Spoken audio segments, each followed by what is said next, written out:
Hello and welcome to a Monster Mechanics mini episode where we're going to be doing more random monsters. Hooray. All right, in case you missed our first episode, the random monster episodes are where we grab this monster generator table that we've found on the internet and are eventually going to be modifying for our own purposes once we get more submissions. But we just sort of roll on these tables and get some random attributes and then sort of riff off of that. Mm-hmm. So I'm going to start us with a D10 roll to find out what table we're on. Alrighty. Ooh, table number 1. Zach, can you give me a D20 roll? Sure can. That is a 10. 10. Okay, this is the table of characteristics body. So 10 would be a man animal, roughly anthropomorphic body, but animal headed. So this is like a cartoon character or a furry. All right. Alrighty. Let's see where we're going from that. Table number 5. Give me another D20 roll, Zach.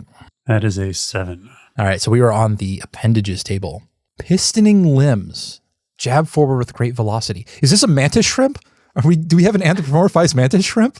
I'm for it. All right, cool. All right, let's give another table roll, and I'll roll this one. Go for it. Table number 7. Number 1 on table 7. Defenses. Undead neutral, ignored by low IQ undead creatures. Okay, so you can pass unnoticed amongst like zombies. So I'm picturing this as like a world that's been overrun by undead or something. Yeah. And they're just trying to find some manner of dealing with life in a post-undead apocalypse. Yeah, very like Walking Dead or what's the one with Will Smith? I Am Legend. Yeah, where it's just getting by. But to do so, they've genetically engineered these mantis shrimp men. Oh, okay. So these are like the crafted anti-undead soldiers, or even just like if they're ignored by undead, like this is how they deal with their quarantine issues. Their Uber Eats drivers are mantis shrimp men. Yeah. Okay. Well, let's get a little bit more attributes from them. Let's get another table here. That's number 2. Number 2, give me a T20 roll. It's another 10. Another 10. Okay. So, they have ridges, corrugated flesh or ridges of exposed bone. I think that says to me carapace. Okay. Although admittedly that is not even just a carapace, but even like more armored than that. So maybe that's how they get ignored. They're like ignored by the undead, is that they're not even like perceived as living because they look like rocks or something, right? Interesting, yeah. And they move through the world, and then they have their pistoning arms, their little fist bowling ball hands that they can use if they're going to attack things. And maybe they can maybe like if you said that they're couriers, maybe you just like strap things onto them and they just carry them from place to place. Like they're just what if so we've mentioned that they're sort of ignored by undead, but what if this is like millions of years after a zombie apocalypse, and like undeath is just like a state of being for this world, and the human civilizations or whatever previous civilizations have long succumbed to this undeath, and these mantis men are like the next stage of evolution that are able to survive and move out from the oceans. I dig that. And so like they're this way because they were what was able to adapt and survive in this harsh undead world. I'm thinking if it's millions of years after, I like the idea that instead of it being like strictly zombies, it's more like ghosts, know, where it's like the after image of souls that have like left their mark on the world. And so these ghosts are like untethered desires, like these earthly unfinished desires and things. And so like they're always whenever they see a creature, they like want something from them. And then these creatures have evolved to be very, to look like they don't have anything for you. Like they to not even read as alive in order to have these ghosts not haunt them. Interesting. They sort of sidestep the ghost programming by being unrecognizable as a sentient creature. Exactly. Yeah. They are playing themselves as though they're just mindless animals, or even maybe automatons or something like that. Where this is kind of a tangent and unrelated to this particular monster, but I kind of love the idea of ghosts like reacting to things that they think are human but aren't. Oh yeah. So like there's like someone who's like haunting a television set that's like just left on, I like that. like a daytime talk show or something. I like that. That's very cool. Okay, well we've got our interesting like ghost worlded mantis shrimp man who like wanders around. That's cool. Let's do another one. Alrighty. Go ahead and give me another D20. We're on table 5 again, which is I think limbs. Yep, All right. limbs. So this is a roll of 17. Ooh, 17. So whatever this thing has, it has large, oversized hands. Interesting. Okay. We're going to roll another one. I'm going to do the attacks page. Okay. Ooh, okay. So it has large, oversized hands, and it is a spirit leech. This is number 18. It drains life by touching things. So that says to me that these, I mean, obviously the hands of whatever this creature is. Okay, cool. Interesting. Let's kick it up a notch. Give me a D20 roll. We're just going to go straight to the weird traits table. Sure. 9. So this one is an undead. Okay. So we had one that could avoid undead before. Now this one is an undead. Well, that makes sense if it's got life leech capabilities.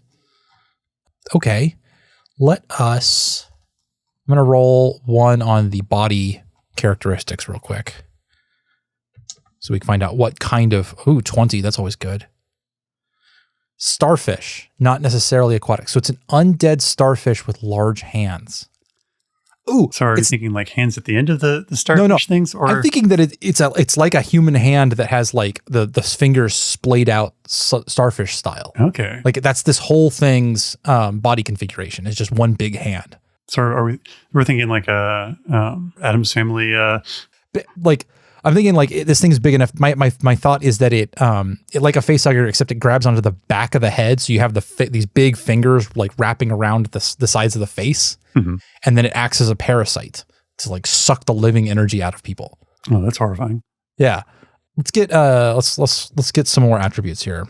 Sure. That is table number 2. Skin. Give me a D20 roll.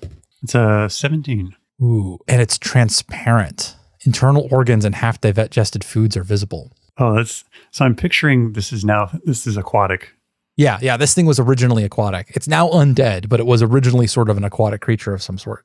So I'm loving the idea that like you can go swimming and like you're just swimming along and something will grab the back of your head and attach itself. I also like the idea that when it's in water, its transparent skin itself is the same refractive index as water. So all you see are the bones and the organs moving through the water. Like you can't see the flesh over it at all. So you kind of got the gelatinous cube kind of set up where I like that. Oh, I'm picturing like those spheres or whatever with the same refractive index where you put them in and they just completely vanish. Yes, that exactly that idea. But instead you just see the internal organs of this thing. Oh, the question I have is, okay, so if it's undead when it becomes in this parasitic state, what is it when it's alive? Like what's the normal version of this creature? Interesting. Starfish hand, like a starfish with bones in it is kind of the idea I'm thinking. Maybe it's got a symbiotic relationship with some larger aquatic animal where, like there's all those little fish that will bite the parasites and like, clean up the little gunk and stuff that's around other fish's bodies. In fact, it's like a fish car wash. Like the larger fish will actually line up for some of these creatures to like do their little cleaning maneuver on them. So maybe this is one of those same sort of cleaning maneuver. It really polishes up the scales and pulls off the parasites and stuff. And then under normal circumstances, what the bigger fish don't perceive, or like whales and dolphins and things, is that this thing is also like just nibbling at the edges of their life energy. Like it's taking some of the magical like animation from their souls, or animal energy or something like that. It's just living a little bit off the internal magic for these creatures while it does its other services, just as its a little payment, right? Mm-hmm. And then when something goes haywire, it then like sucks all of the, like it starts like leeching like a vampire off of this energy instead of just nibbling around the edges. So maybe there's some other fish in the ocean that like this thing just has like an averse reaction to, like feeding off the life force of this particular fish just straight out kills it and brings it back as this undead creature. Yeah. Yeah, that's cool. I like that. And then the reason why it's a problem for land goers is that the smarter aquatic creatures, so like mermaids or dolphins or something that like can put 2 and 2 together, realizes when this happens and tends to like deal with them by throwing them out of the water onto the land. Like or into the shallows or something like that. Like they try to get them away so they won't be a problem for all of these aquatic species. And then that makes it our problem because they end up on the beaches and stuff. That's awesome. Yeah. Well, so I've got a contest because these are unnamed. So we have our mantis shrimp zombie undead dealing with creature, the mantis shrimp that shambles around and has its rocky exterior and lives in a world full of ghosts. And we have our undead parasitic bony starfish creature that is normally a cleaner.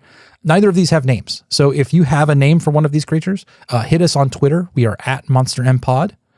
I myself am at Scott Paladin. And I am at Pictoglyphic. Awesome. Join us again next week for, we were going to be doing aboleths, right? Yes. Aboleths. All right. See you then. Bye. All right. Thank you for joining us for this episode of Monster Mechanics. Monster Mechanics is produced and edited by me, Scott Paladin, and hosted by myself and my best friend, Zach Jaquays. All of the ideas generated during this podcast are released under a Do What the F*** You Want public license.